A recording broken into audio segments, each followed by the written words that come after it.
What does it mean to you to be able to go on to the Futures Game and play in that game? Obviously, very prestigious honor. What does that mean to you? Oh man, that means the world to me. It was like one of the things I written down prior to the season as one of my goals. So to hear that and to be notified, as that kind of athlete, is super cool, and it's definitely a blessing. I guess first impressions of your first few games here with the Spring Cards. It's just really crazy, honestly. It's a crazy experience, kind of knowing where I was like a year ago. I was a college athlete at West Virginia, so and then kind of making this jump is a lot to take in, but it's definitely a super cool experience, and I'm blessed to have this experience for sure. Did you think that you'd go from single A to double A so fast? Are you on schedule, or are you ahead of schedule in your head? In my head, I didn't necessarily know like what could happen. I know like in the off season, I just put in a ton of work with bunting and with swinging. So, with all that work being put in, I just came out here and just let all of it all like out on the table. So, didn't necessarily know like how fast I would move. Didn't know if I would move at all. But it's definitely pretty cool to see the progression and to see how fast the jump has been made. So yeah.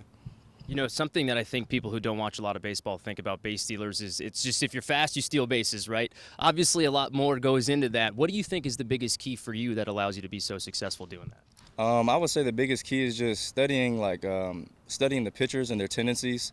At this level, everyone necessarily kind of like knows who I am, so it's just really picking the right spots of when to run.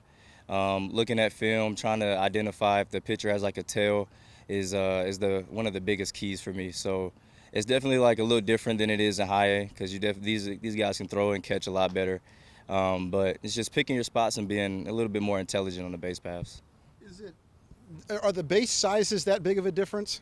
Not necessarily. I would say if they're closer, it would be a lot better because those bang bang plays, then it makes me safe. So, but it doesn't really make too much of a difference. It kind of reminds me of like little pizza boxes. So it's pretty cool to think of about it like in that way. But other than that, it doesn't really make too much of a difference. So what does it mean to you as a base thief to be in an organization that had Lou Brock and Vince Coleman? It's super cool just to kind of live in that in those like legacies, and just kind of try to build my name up to who those guys were.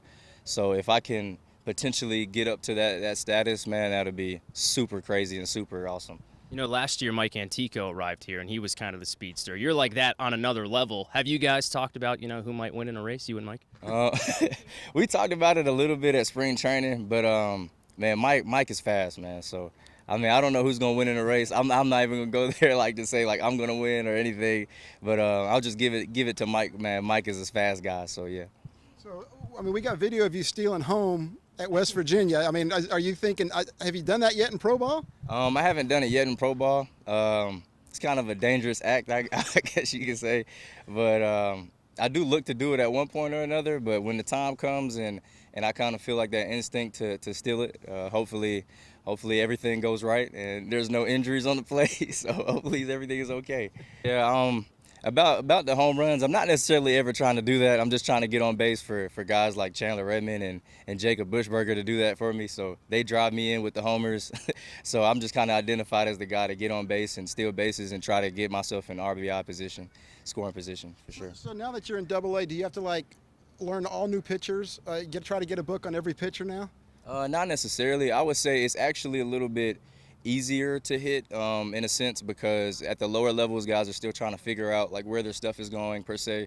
I know in high A, they kind of live away from you a little bit and kind of they pitch to their strengths. Here, they kind of pitch to your weaknesses per se, and they pitch to their strengths. So it's just kind of, and they're also around the zone. When pitchers are around the zone, it makes it a little bit easier as a hitter because you don't necessarily have to get worried about like being hit by a pitch and then a pitch being dotted on the outer half. So it's definitely a little bit easier to hit at this level. Do you notice the difference in stuff, though, I guess? Maybe stuff that's in the zone needs to move a little bit more. Do you notice that, too? Yeah. Guys have better pitches. So with that, it's just kind of like knowing the shape before you get out to face them.